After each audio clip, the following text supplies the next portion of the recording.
ప్రతి సంవత్సరం భాద్రపద మాసంలోని కృష్ణపక్షం 8వ రోజున శ్రీకృష్ణ జన్మాష్టమి జరుపుకుంటారు. కృష్ణుడు కేవలం పురాణాల్లోని ఒక పాత్ర, దశావతారాల్లోని ఒక దైవం మాత్రమే కాదు. ఆయన ఒక తత్వవేత్త, ఎడతెగని కర్మయోగి, తెలివైన వ్యక్తి, భవిష్యత్తు గురించి తెలిసినవాడు. కృష్ణుడి గురించి తెలిసిన వారు ఆయనను మార్గదర్శనం కూడా అంటారు. ఆయన ఆలోచనలు, బోధనలు ఒక కాలానికి సంబంధించినవి కాదు. ఇవి ఒక నిరంతర ప్రవాహం లాంటివి. యుగాలు మారినా ఆ వాక్యాలలో శక్తి, అందులో ఉన్న నిజం ఏమాత్రం మారలేదు.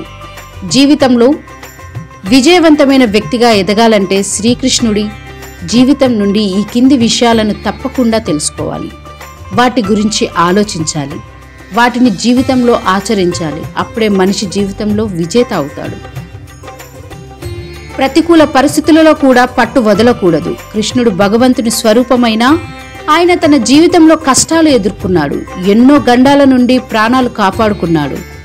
రేపల్ల నుండి కంసుడి వరకు ఎన్నో చోట్ల నిందలు, ప్రమాదాలు మోశాడు. కానీ వాటిని అధిగమించాడు. అలాంటి పట్టుదల అందరికీ ఉండాలి.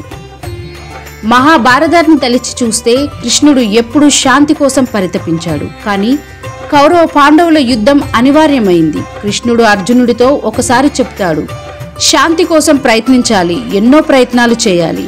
ఏది సఫలం కాకపోతే చివరకు అవకాశంగా మాత్రమే యుద్ధాన్ని ఎంచుకోవాలని, ఇదే అందరి జీవితాలను వర్తిస్తుందని, సమస్యలు పరిష్కరించుకోవాలి తప్ప గొడవలు పడడం, శత్రువులుగా మారడం వల్ల ఎప్పుడూ ఎవరు ప్రశాంతతను పొందలేరు అని.